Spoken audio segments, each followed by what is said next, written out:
Parce que... Non, mais nous sommes en politique. Non, non, ce n'est pas parce que, comme l'a dit l'autre, lorsqu'on vous envoie, il faut savoir s'envoyer. Non, écoutez, quand il parle ainsi, si vous avez affirmé qu'il y a des siphonnés du budget national, le mot siphonner, vous savez ce que ça veut dire? Prendre jusqu'à la dernière goutte. On va pas rentrer prendre jusqu'à la dernière goutte. Donc, non, je crois que... Quand il dit ça, que...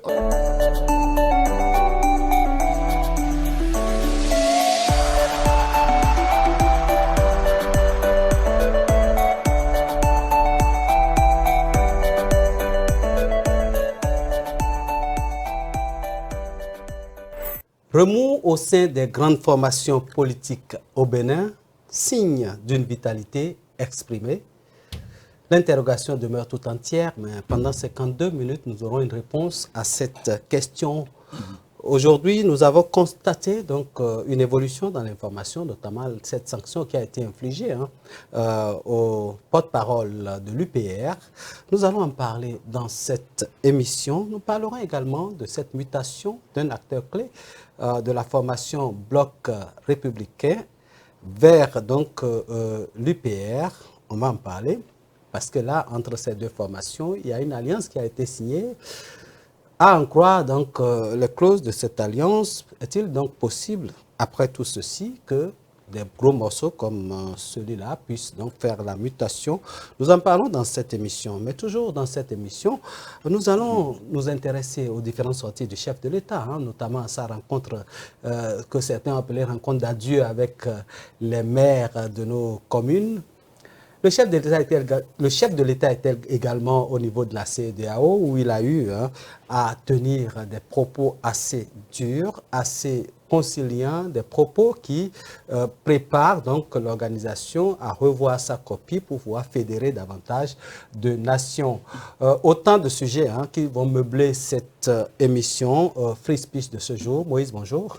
Bonjour à vous, Baptistin. Bonjour à toutes. Je tiens à saluer les téléspectateurs parce que j'ai été absent pour 2 semaines pour des raisons de mission républicaine. Moïse en costume, ça n'arrive pas souvent. Moïse, ça vous va excellemment bien. Merci. Landry Ouetton, bonjour. Bonjour, Valentin Dibocha, Alphonse Moïse Soulé, et bonjour, c'est un plaisir. Et le milliardaire tranquille. Oui, je reçois comme l'a dit l'autre. Je voudrais profiter de ce plateau à l'entame de cette émission pour formuler une doléance. C'est une doléance. J'ai constaté depuis un certain temps que des journalistes ont commencé par être reconnus par la patrie comme étant des acteurs majeurs. Le dernier en date, c'est la consécration de l'attaché de presse de la Cour constitutionnelle, Hospice Hueno de Dravo. Je voudrais, du haut de cette tribune, de ce plateau, demander à ce que l'on puisse aussi faire chevalier de grand ordre national, si vous le voulez, Alphonse Moïse Soulé. Voilà, merci. Oui, ça fait peut-être rire, mais pour tout ce que celui-là a apporté à cette République, par sa fonction de journaliste, nous sommes derrière. Voilà des gens que nous suivons aussi. Et nous essayons de mettre nos petits pas dans leurs grands pas, afin de pouvoir être aussi un jour, être consacrés. Et donc, nous, sur ce plateau, nous le consacrons. Déjà sur ce plateau, on espère que les responsables au haut niveau comprendront aussi que ce n'est pas seulement ceux qui ont occupé des fonctions étatiques qui peuvent être célébrés, mais d'autres ont été déjà célébrés et consacrés. Donc je voudrais qu'on inscrive sur cette liste Alphonse Moïse Soulé. Ça, c'est ma part de vérité. Nous disons félicitations donc à notre collègue Hospice Hueno de Dravo qui continue, n'est-ce pas, d'officier de l'autre côté de la Cour constitutionnelle. Félicitations. Un brillant journaliste. Ça fait plaisir, très discret, très efficace et qui fait du bon travail de ce côté-là. Ceux qui font également du bon travail, ils sont très nombreux dans la République et si on doit donc s'y mettre, je ne vous voyais pas atterrir sur Moïse Soulé, mais c'est un choix quand même qui mérite attention. Merci donc à la grande chancellerie du Bénin, à la vice-présidente de la République et toute son équipe, Monsieur Akadiri, qui est un ami personnel. Merci à vous tous pour ce travail que vous faites au niveau de la République. Nous allons revenir dans le vif du sujet avant de nous intéresser à toutes les sorties du chef de l'État, parce que là, lui, il continue de faire parler de lui en bien sur les différents plateaux où il se retrouve. Le chef de l'État, Patrice Talon, c'est une fierté pour le Bénin de savoir que son chef parle non seulement de revoir, mais également parle de repositionnement. De repositionnement de la CEDEAO en tant qu'une organisation sérieuse qui doit booster le développement de l'Afrique. Et ça, c'est très important qu'on puisse s'y intéresser. Mesdames et messieurs, nous allons revenir donc sur ce plateau et parler, n'est-ce pas, de cette sanction. Nous avons longtemps parlé des remous au sein de l'UPR. Nous avons évoqué, Moïse Soudé, un certain nombre de choses qui semblent ne pas tourner rond au niveau de cette formation politique. Nous avons reçu des personnalités de ce parti politique. Nous avons essayé de négocier avec un certain nombre d'acteurs. Moïse Soudé, aujourd'hui, la sentence est tombée sur le porte-parole qui a été nommé il y a pas longtemps. Quelle a été votre réaction a priori quand vous avez appris cela? Moi, j'étais un peu indigné parce que j'ai dit en politique, on ne fait pas des subtractions. La période que nous traversons aujourd'hui, on doit procéder à des additions. J'avais déjà réclamé qu'on nous montre l'acte fondateur de l'UPR parce que le débat est parti de là. Qu'on nous montre l'acte fondateur de l'UPR, mais personne n'a réagi. Aujourd'hui, dès les deux sorties de maître Adrien Humbodji, il y a eu des explications. Et suite à ça, bon, le secrétaire général adjoint du PRD, qui a continué à scier à ce titre-là, cela montre que le PRD n'a pas disparu. Parce qu'en dépit de tout ce qu'on disait, il intervenait en tant que secrétaire général adjoint du PRD. Donc aujourd'hui, la sanction est tombée. Est-ce que c'est une sanction qui va arranger les choses? Non, je ne crois pas. Moi, j'ai dit, le tournant dans lequel nous nous trouvions, ce n'était pas maintenant qu'il faut sanctionner, il faut discuter, il faut échanger, il faut arrondir les angles. Parce qu'au-delà de tout, je ne suis pas pro-PRD, je ne suis pas pro-Humbodji, j'ai dit, je vais toujours répéter, derrière Adrien Humbodji, il y a du monde. Quoi qu'on en dise. Et je crois que les gens ont reconnu qu'il y a du monde parce que Porto Novo devait revenir au PRD. S'il n'y avait pas cette affaire de calcul-là, la mairie de Porto Novo devait revenir au PRD. Et dans le Wemé Plateau, PRD a encore des fiers. Donc je dis, ne faisons pas perdre des voix à l'UPR. On aurait pu procéder autrement. Mais prendre la sanction comme ça, c'est que vous durcissez les positions. Les gens vont se dire, nous sommes dans le droit chemin. Parce que le peuple béninois, moi je ne parle pas des hommes politiques plaisantins qui viennent nous distraire sur les plateaux. Montrez-nous l'acte fondateur qui montre que l'UPR existe réellement. Si on a l'acte fondateur, je crois que c'est... les clauses qui... Si l'autre continue de passer de plateau en plateau pour donner des explications, c'est que l'acte fondateur n'existe pas. Et Maître Adrien, en tant que bon juriste futé, a exploité cette faille-là. Et puis bon, basta ça continuer. Mais je crois que le président, professeur Djobenou, de l'UPR, devait quand même comprendre que maintenant, il faut tout faire pour ramener et le patriarcat à la maison. Mais cette sanction-là, c'est que bon, les membres du PRD vont quitter la BAC ou carrément, et comme on l'a souvent dit sur ce plateau, ils feront de la contre-campagne pour le candidat ou bien pour le duo que le chef de l'État va désigner. Parce qu'ils vont descendre dans leur chef, ils ont leur langage qu'ils vont parler, ils préfèrent voter pour l'ennemi que de voter pour un ami qui ne cherche pas leurs intérêts. En tout cas, 2016 a été très informatif et nous sommes en 2026, nous allons vers 2026. On verra bien ce que 2026 nous réserve. Landry Weton, à cette information-là, vous avez ressenti quoi? Bon, je crois qu'on devrait peut-être s'y attendre. Lorsque ça a commencé, tout de suite, quand j'ai eu l'information, je me suis posé la question de savoir à qui profite cet imbroglio politico-juridique. Est-ce au PRD ou à l'UPR? Comprenez cela comme ça. Mais moi, je me dis, les partis politiques aujourd'hui sont à la croisée des chemins. Et quand on regarde un peu tout ce qui se fait, l'agitation dans l'arène politique, les départs, les entrées, moi, je me disais, je croyais qu'on avait fini avec ce nomadisme politique. Mais malheureusement, on constate qu'avec la danse des gamètes, aujourd'hui, 2026 s'approchant à grands pas, chacun est en train de se repositionner, chacun est en train de réclamer pratiquement son identité politique, réclamer ses idéaux. Et l'un dans l'autre, moi je dis, ça ne fait pas du bien à ceux qui sont porteurs des idéaux de ces partis politiques. Déjà, restons dans la sanction avec la sanction de porte-parole. Oui. c'est ce que je disais. Puisqu'on ne peut pas attaquer le patriarche, voilà, peut-être qu'on se dit en attaquant ses lieutenants, il sera un général peut-être sans troupes. Mais comme l'a dit Alphonse Moïse Soudé, c'est à la racine, hein, et cette conviction que ceux-là qui adhèrent aux idéaux du PRD ont, c'est à la racine. Et moi, je me dis, pourquoi ne devrait-on pas trouver une porte de sortie par rapport à cette crise qui est en train de gangréner d'une façon ou d'une autre ce parti politique? Je me dis qu'ils s'asseyent, qu'ils se parlent, qu'ils s'écoutent et qui trouvent des portes de sortie au lieu de se tirer entre les pattes. Ils sont en train de se voler dans les plumes chacun d'une façon ou d'une autre. Et à la fin, je crois que ça va être très compliqué parce que où nous allons, c'est un repositionnement, c'est un cycle qui est en train de finir avec le président Patrice Talon qui a dit à plusieurs occasions qu'il n'est pas preneur de ce mandat-là qu'on est en train d'agiter ça et là. Et donc, les autres doivent comprendre que nous sommes en train de faire un tournant. Nous sommes déjà dans le cyclone, nous sommes dans l'heure du cyclone, comme on le dit. Et pourquoi aujourd'hui continuer? Ou peut-être qu'on ne nous a pas dit réellement les vrais mobiles qui sous-tendent cette guerre-là. Et pourquoi aujourd'hui le PRD décide de se saisir d'une faille qu'a trouvé peut-être Moïse Alphonse Soudé dans tout ce qui se fait là, pour vouloir s'extirper de ce parti politique-là. Qu'est-ce qui n'a pas marché entre-temps?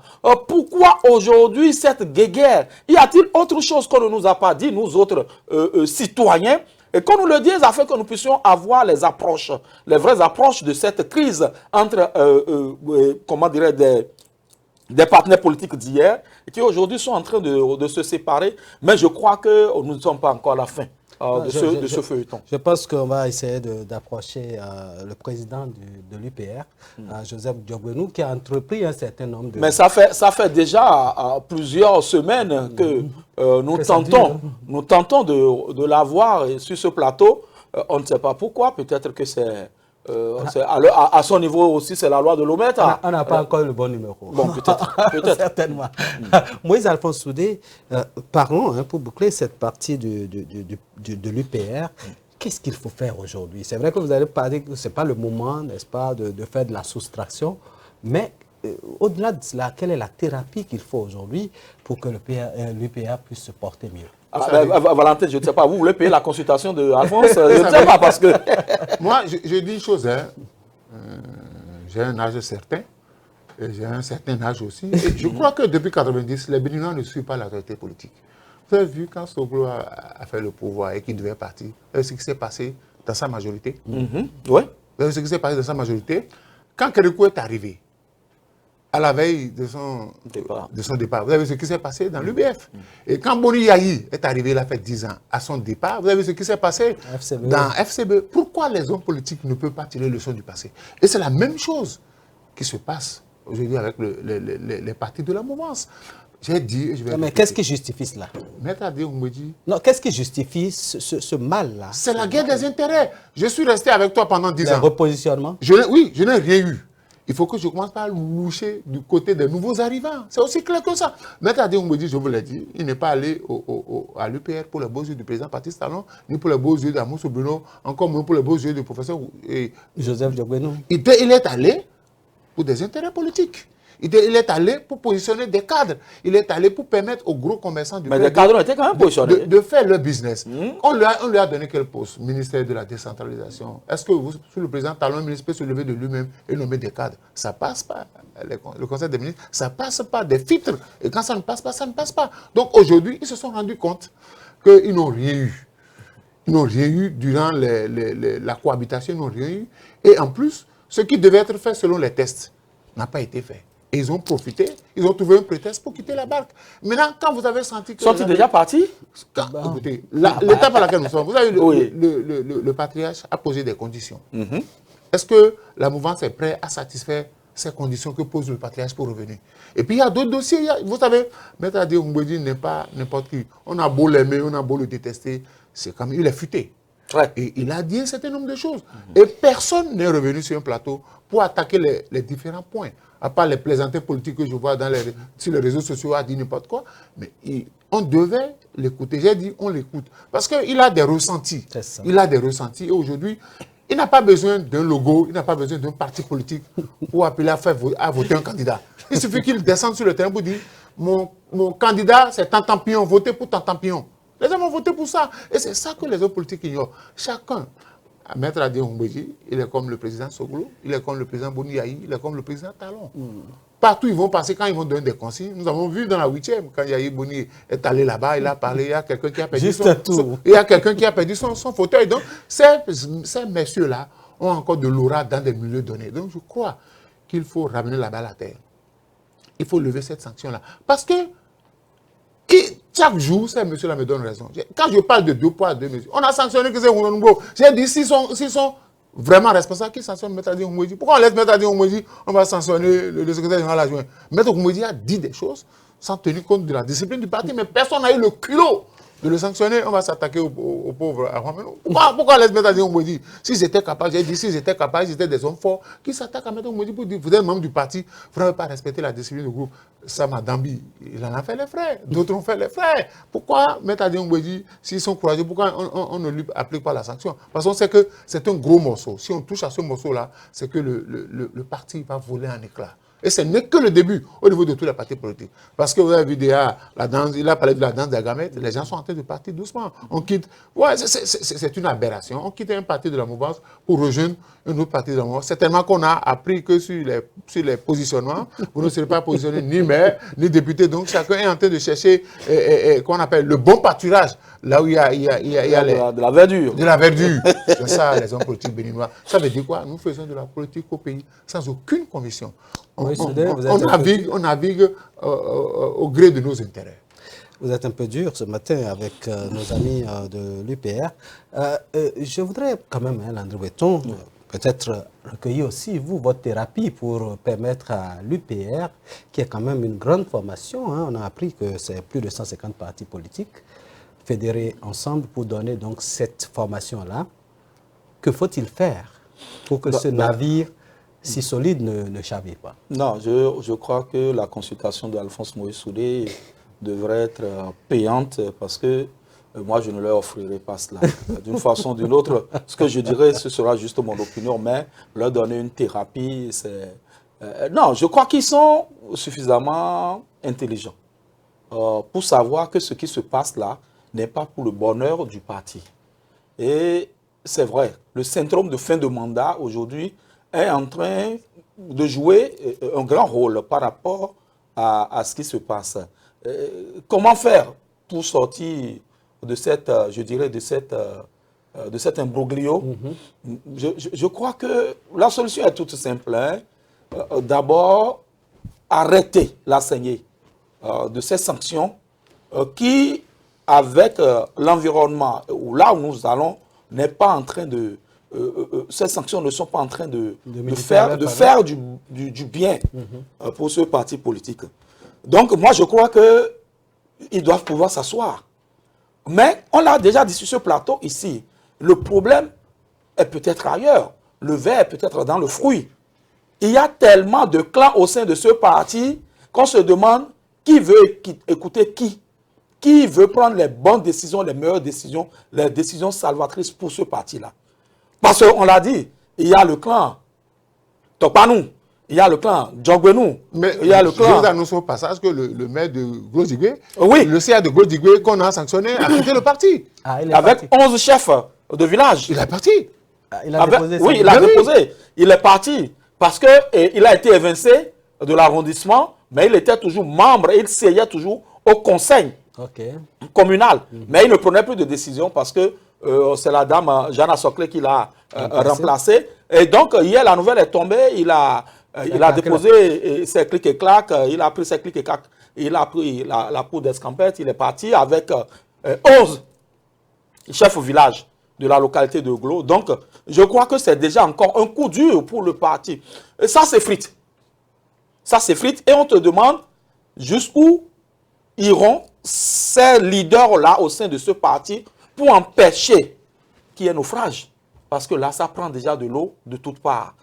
On va revenir peut-être sur un autre événement. Avec tout ce qui se passe, je crois que la mouvance est en train de donner raison à l'honorable Ouassangari. Ouassangari, Kamel nous Ouassangari. allons déstabiliser la mouvance. Est-ce qu'ils vont permettre à cette prophétie-là de se réaliser? Est-ce que c'est de par les actions de l'honorable ou de son parti, les démocrates, que ça s'effrite? Non, certainement qu'il sait que quand la guerre des ambitions va commencer dans ce parti-là, ils vont se tirer entre les pattes parce que chacun veut être bien vu du chèque. Chacun veut renouveler son mandat, que ce soit de député ou de maire. Donc, aujourd'hui, on est prêt à tirer. Et là, ça va être compliqué pour chacun d'eux. Hein? Voilà, vous l'avez évoqué déjà dans vos propos. Hein.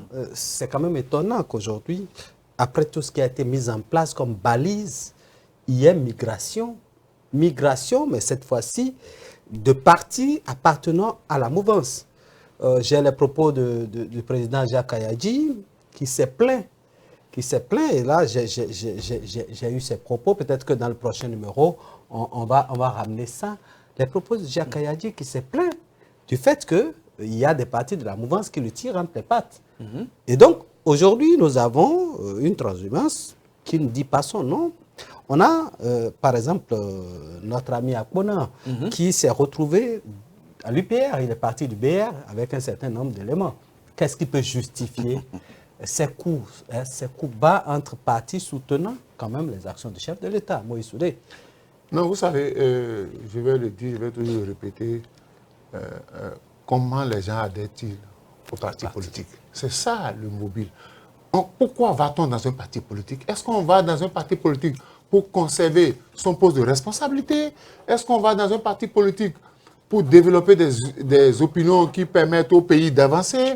Ou bien on va dans un parti politique parce que mon ami X est là-bas, il faut que j'aille là-bas avec lui. Ça pose un problème. Ça pose un problème. Quand moi j'ai suivi un peu ce départ, j'ai dit, mais qu'est-ce qui se passe quand même à quelques mois, de la désignation des différents duos? Des gens quittent le parti politique pour aller là-bas. Est-ce que là-bas, il est sûr? Parce que la réalité, c'est quoi?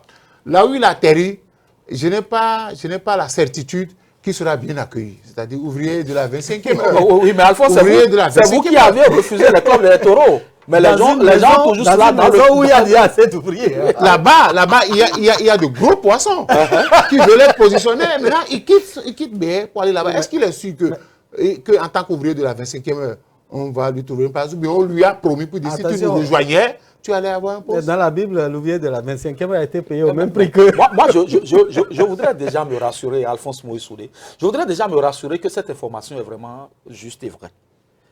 Est-ce le ministre Paulin Akpona qui a quitté le BR pour l'UPR? Je crois que si c'était vrai, ça va être une erreur monumentale de la part de mon grand frère, parce que nous sommes de la même localité, et pour tout ce qu'il a fait pour le BR, toutes les énergies qu'il a déployées. Nous l'avions vu tout récemment aux côtés d'un autre pion du BR, à savoir le ministre conseiller, Rachel Badamassi, et qui est du BR. Qu'est-ce qui n'a pas marché pour qu'il y ait ce revirement aussi spectaculaire? Est-il sûr? Est-ce le positionnement de Laurent Yakadia aujourd'hui qui lui pose problème? Parce que nous sommes dans la même circonscription électorale, dans la 10e, où nous avons Glazoué, Savert, et je sais pas, Ouessé. Parce que Laurent Yakadia qui aujourd'hui se retrouve être au sein du BR, ben, là c'est un gros morceau. Qu'est-ce qui vous étonne? Vous avez vu dans la 8e, dans la 8e, le député qui a été élu s'appelle Samadami. Samadami, oui. Contre d'autres personnes. Et vous voyez que dans le discours du ministre, il s'est attaqué à qui? Il s'est attaqué à qui? À celui-là. Quand il parle de siphonneur du budget national, c'est Samadami qui a été ministre là. Et vous allez chez quelqu'un, vous le dénigrez chez lui. Ça, il aura l'effet contraire. Parce que si il est en mission pour quelqu'un d'autre, pour déstabiliser Samadami, c'est pas possible. Ils n'ont qu'à faire le jeu. Il fait un tout là-bas et puis tout le monde paie tout. Et puis il reprend tout. Donc je dis aujourd'hui, un ministre de la République ne peut pas aller dire ça. Ça dit que... Non, je crois que c'est une position sur laquelle nous allons revenir tout à l'heure, parce que là, on va pas balayer du revers de la main. C'est des propos qui, moi, m'écœurent. C'est un grand frère, et j'aurai le courage de le lui dire quand j'aurai l'occasion, Parce que... Non, mais nous sommes en politique. Non, non, ce n'est pas parce que, comme l'a dit l'autre, lorsqu'on vous envoie, il faut savoir s'envoyer. Non, écoutez, Quand il parle ainsi, ça veut dire que, un mot voilé, il veut nous dire que le gouvernement cautionne les détournements de fonds publics. Parce que je ne pense pas si vous avez affirmé qu'il y a des siphonnés du budget national, le mot siphonner, vous savez ce que ça veut dire? Prendre jusqu'à la dernière goutte. On va prendre jusqu'à la dernière goutte. Donc, non, je crois que... Quand il dit ça, que c'est le siphonneur du budget national, ça veut dire qu'il a pris ce qui devait revenir aux populations. Dans un régime où on lutte contre la corruption, contre la prévarication, et lorsqu'il a été sanctionné, on n'a pas donné ce mobile-là. Donc ça veut dire que le ministre lui-même devait être interpellé par qui de droit, qu'il apporte les preuves formelles de ce qu'il dit. Voilà. Parce qu'on parle pour compromettre la rupture. On va marquer une petite pause et suivre Jacques Kayadji. On va suivre juste 1 minute de son intervention et vous allez voir un peu comment les choses se passent et si, est-ce que tous ceux qui sont dans la mouvance sont contents de cette façon de faire les choses. Je pense que là, aujourd'hui, il y a matière à arrêter la saignée et il y a matière à se focaliser un peu sur l'essentiel. Parce que lorsqu'on appartient à la même chapelle et qu'on continue pas à se tirer entre les pattes, Wole Soyinka dit « Things fall apart, the center cannot hold ». Yes. Le monde s'effrite de Wole Soyinka. Si vous êtes le monde s'effondre de Wole Soyinka. Vous êtes de la même maison, vous vous tirez entre les pattes, ce n'est pas évident que vous puissiez trouver la solution. Suivons. Jacques Kayadji. Monsieur le Président du parti Union progressiste de Renouveau, Joseph Fifa Mendiogbenou, Monsieur le Président du parti Bloc républicain, Monsieur Aboula Bietchane, j'ai fait cette vidéo, cette déclaration, en ma qualité de président du parti Mouel Bénin, pour attirer votre attention sur quelque chose qui se passe sur le terrain et qui va à l'encontre des orientations que le président Patrick Talon, qui est le leader de la majorité présidentielle, nous a donné. À savoir, ne pas nous déranger sur le terrain. Aller à la conquête des militants pour la mouvance et non nous désorganiser sur le terrain. Mais ce que je constate, je ne peux pas dire que c'est une instruction ou c'est une orientation des directions exécutives de vos partis respectifs, mais ça se passe quand même sur le terrain, où des responsables de l'UPR et du BR sur le terrain travaillent à démanteler les structures de Mouel Bénin dans nos communes, dans nos arrondissements,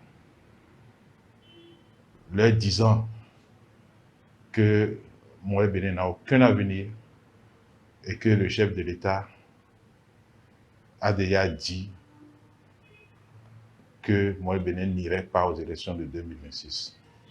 Je pense que quand on est un parti politique qui soutient les actions d'un président de la République. Voilà, Jacques Kayadji, qui est tout fâché et qui donc, voilà, Landry Weton, on en parlait tout à l'heure. Oui. À quoi ça sert pour des partis de la mouvance de se taper dans les pieds alors qu'on défend les mêmes causes? Oui, c'est l'expression de ce que les gens n'ont jamais été disciplinés au sein de ces partis politiques.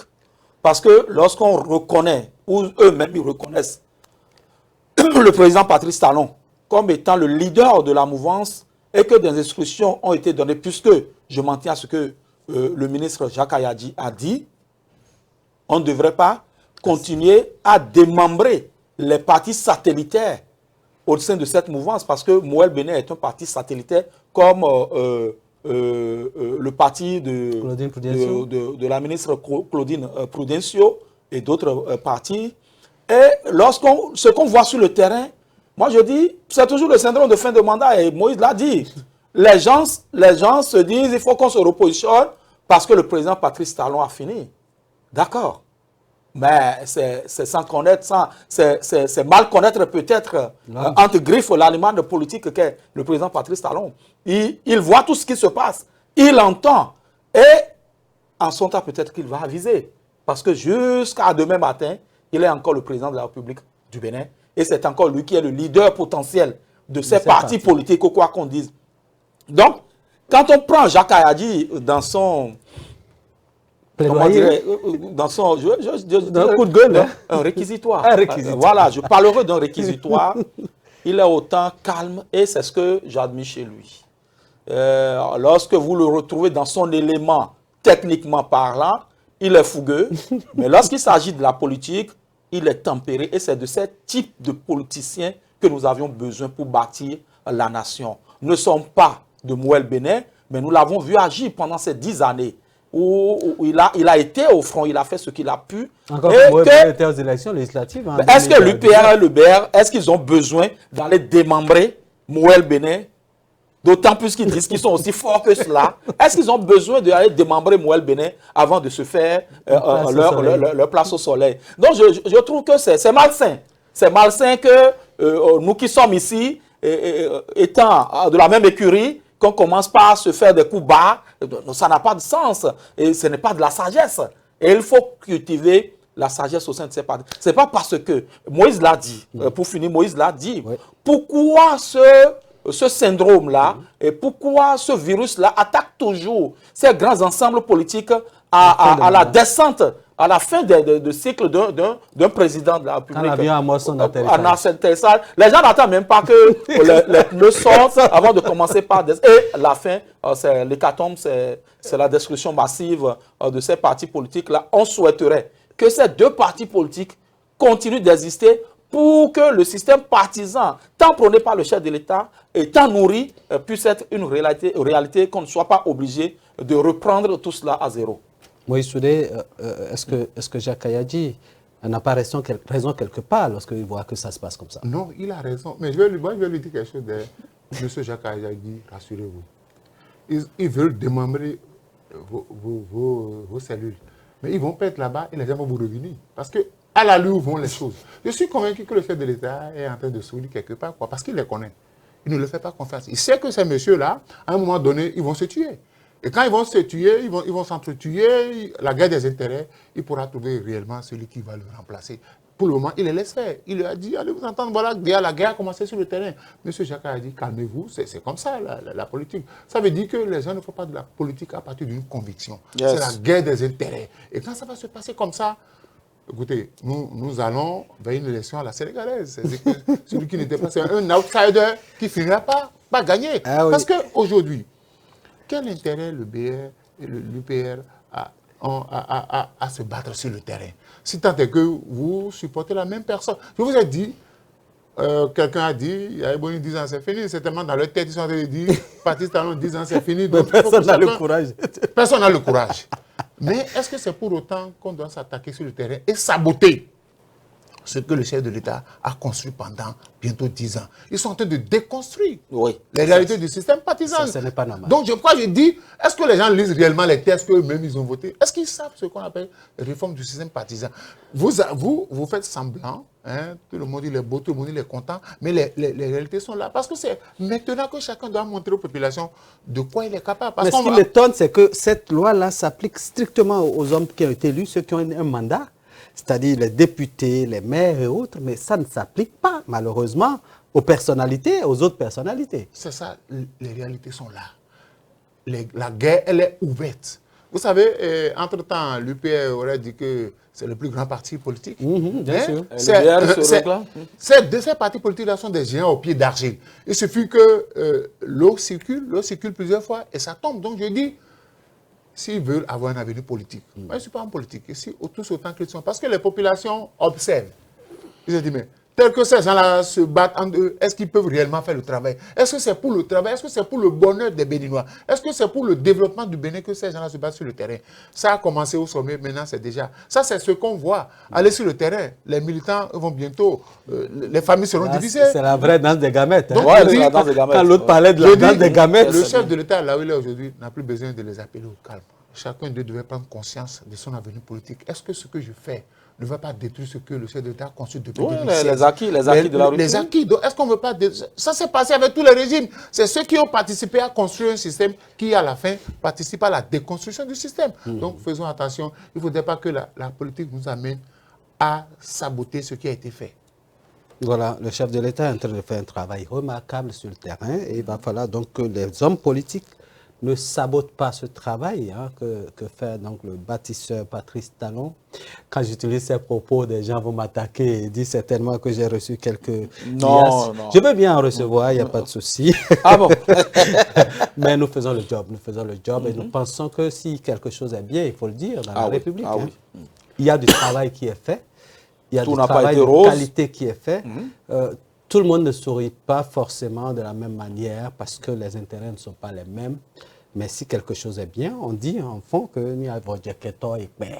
Il n'y a même pas de Quinto ici. Non, Voilà. ça c'est une façon pour le fond de C'est un dire dicton. que bon, quand quelque Non, chose est je bien. voudrais, vous savez, aujourd'hui, on est en train de voir que les ennemis de la rupture... Ce sont les rupturiers eux-mêmes. C'est les rupturiers eux-mêmes. Ah oui, c'est eux-mêmes. C'est les rupturiers eux-mêmes qui sont en train de déconstruire. Ce que le chef de l'État a bâti à Ce que grand le chef de l'État a frère, bâti. avec beaucoup Quand d'énergie. vous entendez ce qui se dit, ce qui se fait sur le terrain, ce n'est pas normal. C'est-à-dire que c'est des enfants qui ont commencé par vouloir prendre leur autonomie vis-à-vis du chef. Bouder Parce que le patron. le chef est en train de partir, il ne peut plus exercer une certaine influence sur eux. Mais c'est eux qui vont perdre. L'autre, Alors que il le finit- monsieur il est très attaché à la réforme du système partisan. Et ils lui ont Il y a aidé. mis beaucoup d'énergie, Maintenant, qu'est-ce oui. qui s'est passé aujourd'hui pour qu'on constate que, bon, les deux grands partis veulent écraser les petits partis, et maintenant, les deux gros morceaux, C'est une guerre fratricide. on dirait qu'on est dans un combat de gladiateurs. Oui, c'est Là, on une se guerre retrouve sur un terrain de fratricide, football entre enfants. Donc, déjà, même au sein de ces partis et entre les grands partis.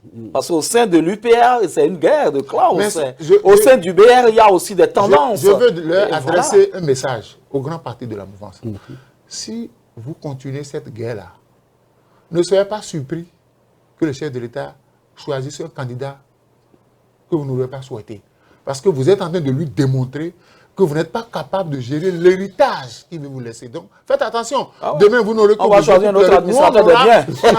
On aura l'opportunité de vous dire, faites attention. Oui. Parce que si vous ne donnez aucune assurance au chef de l'État, il va voir ailleurs. C'est normal. Si les enfants ne peuvent pas, on demandera à l'oncle À de bon venir gérer le entendeur, patrimoine. à bon entendeur, demi-mot. Voilà. On espère que le message n'est pas tombé dans des oreilles de sourds et que lorsqu'on se bat dans un parti politique, dans une formation politique, c'est pour donc prendre le pouvoir. Et donc le pouvoir, il y a quelqu'un qui est derrière et qui cherche celui à qui transmettre. Et si, pour gagner cela, il faut beaucoup travailler, mais pas faire du bruit. Travailler sans faire beaucoup de bruit. Il y a un peu trop de bruit, on a besoin un peu de calme pour bâtir la citadelle. On va passer donc à celui-là qui les observe, regarde un peu leur comportement et qui bientôt choisira son dauphin. À la faveur d'une rencontre avec les chefs des collectivités locales, les maires, le chef de l'État a prononcé un discours. On me le suit pendant quelques secondes et on revient sur ce plateau. Pour le peu que nous sommes, nous avons le privilège d'avoir la confiance de nos concitoyens pour conduire notre destin commun de plus de 13 millions de personnes. C'est un privilège incroyable. C'est tellement grand que cela devait nous amener à dépasser nos divergences, nos différences, pour conjuguer nos réflexions, nos idées, notre compréhension des choses, afin de mettre en place une politique efficace et durable pour sortir notre pays de la pauvreté, mais surtout pour nous développer. Et c'est possible. Le peu de chemin que nous avons parcouru ensemble depuis bientôt 9 ans nous a montré combien il est facile de se développer. Je dis bien facile. Parfois, c'est juste le temps nécessaire que nous ne savons pas apprécier. Développer est facile, mais développer met du temps aussi. Et c'est notre impatience qui, des fois, fait la différence entre nous. Je voudrais que vous soyez chacun le porte-parole auprès des 13 millions de Béninois qui ne sont pas ici représentés. Que vous soyez chacun le témoin de notre engagement commun à œuvrer pour le bien-être de nous tous globalement et de chacun individuellement. Je sais que la mentalité des gouvernants a changé, est en train de changer au Bénin. Que nous sommes de plus en plus de bonne qualité, les uns les autres.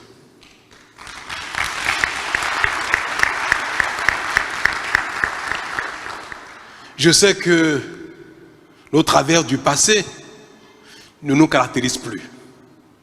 Que ce passé est vraiment derrière nous. Je sais que nos railleries actuelles sont faites pour nous exalter dans la bonne conduite de notre mission. Mesdames et messieurs, je crois que je n'aurai plus l'occasion d'avoir une telle rencontre avant de passer la main.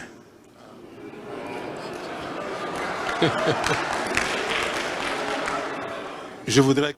Voilà Patrice Talon qui dit qu'il n'aura pas certainement l'occasion d'avoir une telle rencontre.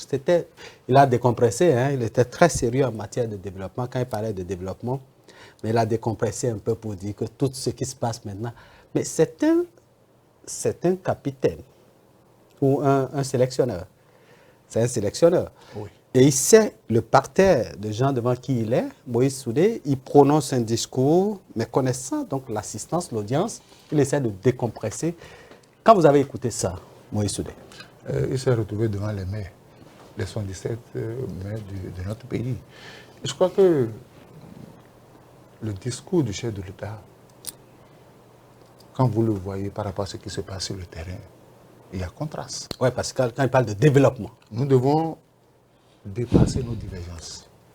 Nous devons oublier notre passé. Nous ne devons pas parler de développement. Nous devons être patients. C'est notre impatience qui fait que nous sommes là.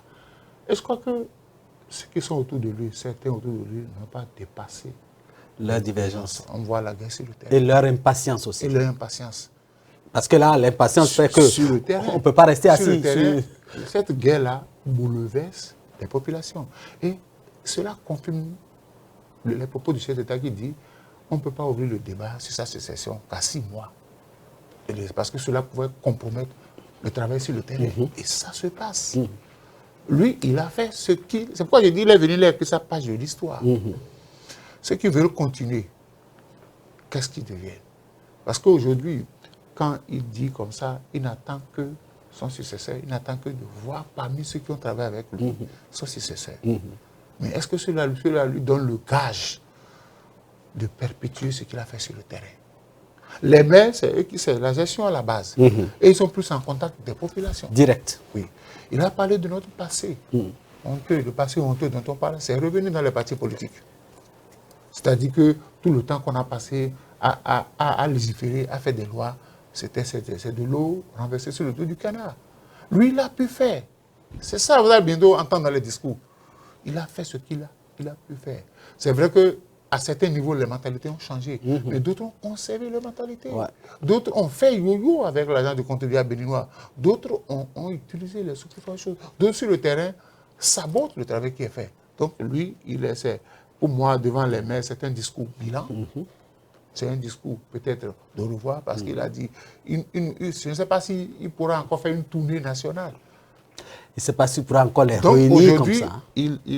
C'est une façon de leur dire merci de m'avoir accompagné dans le travail pour que le Bénin puisse connaître le développement. On a amorcé, parce qu'il dit le développement, ça prend du temps. Et pour avoir un pays développé, il ne faut pas de la patience, Monsieur le Président. Merci pour avoir tenu ce discours-là. Mais vivement, que vos accompagnateurs puissent suivre ce que vous faites. Parce que nous sommes en train d'aller dans la descente. Au moment où on veut descendre, des gens sont en train de mettre de l'eau savonnée sur la piste. Et ça va entraîner des glissades. Faites attention. Voilà, parole de Moïse. Et lui, il me rappelle l'autre Moïse. Que les autres ont appelé Moussa, hein, dans notre religion. Landry Weton, atterrissage au revoir, discours d'adieu. Comment vous lisez ça? Quand j'ai suivi le chef de l'État, j'ai eu quelques émotions. Pour faire un peu plus humour, je ne sais pas comment ce monsieur fait pour être toujours tonique. Oui, pour toujours garder la perche, malgré tout ce qui se dit, tout ce qui se fait. Voilà. Franchement, je crois que pour un chef d'État, on en a eu. Il n'a pas été totalement parfait. Mais comme vous l'avez dit, il a certainement fait ce qu'il a pu en tant qu'humain, en tant que bâtisseur, il a fait. Il a jeté des fondations. Oui, et lorsqu'on voit un peu, on prend le fond même du discours qu'il a tenu devant les maires, je me dis, il doit savoir lire entre les lignes. Et que ce que nous observons aujourd'hui, il a dit, nos railleries d'aujourd'hui doivent nous extaser, cela doit nous servir à décomplexer, comme vous l'avez dit. Les erreurs d'hier sont passées et regardons l'avenir avec espoir et espérance. C'est un peu ça le discours. Ce que j'ai mis des années à bâtir avec vous, ne faites pas en sorte à ce que cela soit déconstruit. C'est un peu le message qu'il est en train de faire passer à ces gens-là.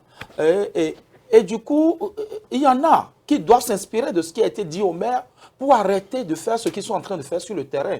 Et moi, je suis arrivé à une conclusion. Ceux qui se tirent entre les pattes, ceux qui sont en train de mettre le chaos, le désastre, je vais dire, au sein de ces partis politiques, au sein de l'ensemble de la construction du chef de l'État, moi, je me dis forcément que c'est des gens qui se disent en leur âme et conscience qu'ils n'ont pas forcément, ils n'ont plus forcément la possibilité de revenir dans la même position. Il y en a qui liront leur, bientôt, comme le dirait l'autre. Il y en a qui ont leur avenir politique ou leur parti politique en pointillé. Et puis, je voudrais qu'ils n'oublient pas. Il y en a qui, pendant les 10 ans du chef de l'État, et même avant, ont été des apporteurs d'eau pour construire la citadelle et qui sont restés dans le néant. Ils ne sont pas les seuls enfants de cette République. Moïse Soulé l'a dit, ils ne sont pas les seuls intelligents de la République qui ont permis à d'autres. Il ne faut pas qu'ils aient la boulimie du pouvoir. Lorsque vous avez servi la République à un niveau donné, arrêtez. Si on vous dit, vous n'êtes plus, on ne peut plus continuer avec vous, mettez-vous à l'écart,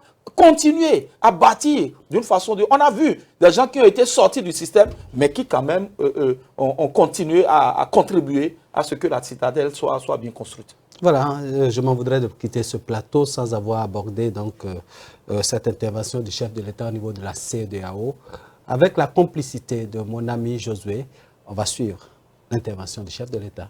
Mes chers amis, il est temps que l'Afrique fasse les efforts nécessaires. Il est temps que nos administrations, nos politiques fassent les efforts nécessaires pour réellement intégrer nos économies.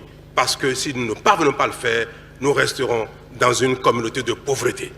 Je veux dire à nos compatriotes que si nous ne partageons pas le même idéal démocratique, que si nous ne partageons pas le même idéal de liberté, que si nous ne partageons pas le même idéal politique, c'est moins grave que de ne pas partager le même idéal économique. L'économie, c'est la survie. Et la pauvreté est la mère de toutes les catastrophes. Si nous ne parvenons pas à sortir nos pays de la pauvreté, la démocratie sera compromise. Voilà, celui qui a faim ne sera pas démocrate forcément dans sa tête. Et vous savez qu'il y a... C'est un discours profond. Hein? Moïse Soulé, peut-être que 4 minutes ne suffiraient pas pour le décortiquer profondément, mais puisqu'on l'a promis, on le fait. Moi, je crois que c'est... Malheureusement, il n'y a que 4 chefs d'État qui soient là. Malheureusement, oui. Malheureusement. L'intégration africaine a du plomb dans l'aile. Parfois, quand vous quittez le Ghana pour venir au Bénin, il y a encore un certain nombre de réalités. Des pesanteurs. Vous allez chez mes voisins où ils ne connaissent pas la carte d'identité de la CEDEAO. J'en ai été victime. Ils m'ont dit, where is your passport? You don't have a passport. Alors que j'avais la carte d'identité, ils ont dit, eux ne connaissent pas ECOWAS. Donc il va falloir que... Et c'est logé chez eux. Oui, il va falloir qu'on prenne en compte ces réformes-là. Parce que chaque fois, nous avons du plaisir à accuser le colon. Et pourtant, nous avons de la richesse. qu'est-ce que nous en faisons? Nous sommes riches, nos sous-sols sont riches, mais nos populations sont pauvres. Donc, il faut penser à l'économie. Il faut penser à l'économie et il faut développer davantage l'agriculture. Il faut créer des entreprises, il faut créer des industries pour que nos produits soient transformés sur le terrain. Parce que quand nous produisons ici et que nous allons les transformer en Europe, ça nous revient davantage plus cher. Donc, il faut multiplier les glodiques. Que chacun sorte de son cocon. C'est-à-dire qu'on se contente de son pouvoir. Le Nigeria est État, le Togo est État. Mais on peut se mettre ensemble pour que nos populations puissent mieux vivre. Qu'est-ce qu'on peut dire? Le Bénin va faire désormais le riz, et ce riz-là sera consommé un peu partout. Le Togo va faire, du piment, ainsi de suite. Mais chacun préfère exporter vers l'Occident, parce qu'on dit là-bas, la devise européenne elle est forte. Donc, nous devons d'abord penser, parce que la rébelliette naît de l'excès de pauvreté. Quand les gens sont suffisants, sont dans la misère.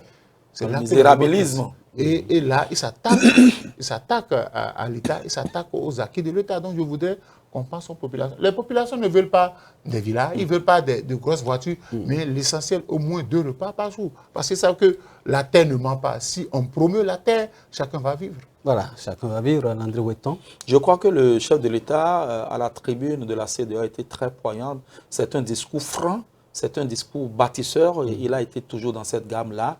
Et quand moi je l'écoute, je dis on devrait pouvoir rejouer ce discours. Même pour les chefs d'État qui ne sont pas venus, ils doivent pouvoir s'écouter. Ou écouter plutôt ce qui a été dit. Depuis quelques années, l'accord de Badagry a été mis en berne par rapport à la circulation des biens, des personnes au sein de aussi le tarif extérieur commun.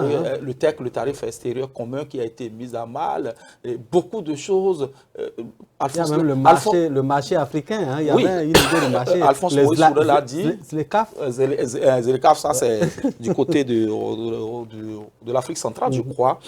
Mais je crois que Alphonse l'a dit. L'Afrique est riche de ses ressources. Écoutez, ce n'est pas possible. L'Afrique seule regorge des 2 tiers des richesses de cette planète Terre. Et lorsque nous rentrons dans l'espace ouest africain au niveau de la CEDEAO, l'uranium nigérien est là, l'or malien est là, le cacao et de la Côte d'Ivoire est là. Mais écoutez, qu'est-ce qu'on en fait? Aujourd'hui, tout s'exporte et on est là, nous vivons dans la misère, la vraie misère au sein de cet espace. Et je crois qu'on doit pouvoir se départir de ce pouvoir que ces États-là se donnent. Parce que, écoutez, nous sommes les mêmes peuples. C'est le colon qui est venu tracer ces lignes pour nous empêcher de pouvoir circuler comme nous voulons dans notre espace qu'est l'Afrique. Dommage. Et j'espère que le chef de l'État, Patrice Talon, a fait un bon discours. On n'a pas pu suivre l'intégralité. Nous l'avons suivi. Et je crois que chaque Béninois devrait pouvoir suivre pour que le débat plutôt soit tout autre chose. Mais il y a un préalable. Il y a un préalable à tout ce que nous disons là. Il faut les rapports de bon voisinage. C'est très important. Il faudrait que les pays qui ont des frontières en commun puissent... Mais Alphonse, cela reste un autre débat. Non, parce que si on doit parler d'intégration économique, il faut d'abord que les chefs de l'État parlent le même langage. Absolument. S'ils ne parlent pas le même langage, parce que c'est eux qui prennent les décisions et les populations suivent. Justement, je pense que ça va en droite ligne avec tout ce qu'on a vu comme digression au niveau de la CEDEAO ces derniers temps et que ce discours est évocateur. Il faut tout faire pour que... Parce qu'il y a nos amis de l'AES qui tiennent notre discours. Donc, il faudrait qu'on arrive à concilier. Que tout le monde parle le même langage. Absolument. Et là, les populations pourraient accompagner. Voir les fermetures de frontières, qui sont ceux qui en pâtissent. Ce sont les populations. Ce n'est pas ceux qui sont sommés de l'État. Donc, il faut que ce préalable-là soit réglé, que les chefs de l'État se disent je ne dois plus me contenter de mon pouvoir, mais je dois militer pour l'intégration régionale. Au nom de la souveraineté. Quand on parle d'économie, on parle de ventre, on parle de bien-être, on parle, n'est-ce pas, de bien vivre dans ces États-là. La libre circulation des personnes et des biens au sein de cette organisation devra être une réalité. Et ça, c'est fondamental. Je pense que ce discours vient mettre un terme à cette émission avec une note de gaieté, dans l'espoir que ceux à qui c'est adressé puissent comprendre le langage et prendre des décisions utiles pour le bien-être de chacun et de tous. Je ne sais pas si vous avez un mot de fin. Non, je voudrais souhaiter du courage à tous les candidats qui sont allés composer, qui sont en attente des résultats. Je crois que le CP est déjà sur le point d'être sorti 99%. Et je voudrais aussi demander aux parents, quand un enfant a échoué à un examen, il ne porte pas seul la responsabilité. Son géniteur aussi a sa part de responsabilité. Donc, Bien je sûr. ne voudrais pas que les parents jettent toutes Le les dévolu. fautes, tous les péchés d'Israël sur l'enfant. Quel a été leur rôle dans l'échec de leur enfant? Ils doivent faire ce bilan-là afin de permettre à l'enfant d'aller de là-bas. Voilà, parole de l'enseignant. Oui, je voudrais revenir sur ma proposition de départ. Vivement que la chancellerie pense à décorer aussi Sacré ceux qui ont, Landry. oui, ceux qui ont Quand combattu, il s'y met. combattu pour cette république. Alphonse Moïse Soudé est un candidat potentiel et je plaide pour cela. Merci beaucoup. Merci. Je pense que notre ami, notre maire, hein, Talata Tchabi Zimé, a entendu ce qui a été dit, la plaidoirie ou le plaidoyer de Landry D'une Weto. façon ou d'une autre. Oui. Et que mon ami Akadiri, hein, qui l'assiste aussi bien, a aussi entendu ce qui a été dit. Ceux qui méritent d'être décorés sont nombreux. Nous sommes encore bien jeunes. Hein, et on pense que oui, hein, des aînés, on mérite d'être décorés, surtout ceux qui font du bien pour cette République. Mesdames et messieurs, je pense qu'on va descendre là. Merci à toute l'équipe technique qui nous a accompagnés. Merci à Loïc, merci donc à Bernardin et de l'autre côté, Josué. Merci à tous les autres que nous taisons dans ce travail, à la rédaction de Speedline. Et merci à vous, chers amis, pour la disponibilité fréquente et régulière. Merci à tous ceux qui travaillent pour que cette République puisse se porter mieux. Merci à chacun et à tous et gardez votre position. Le meilleur reste toujours à venir sur Speedline. Merci.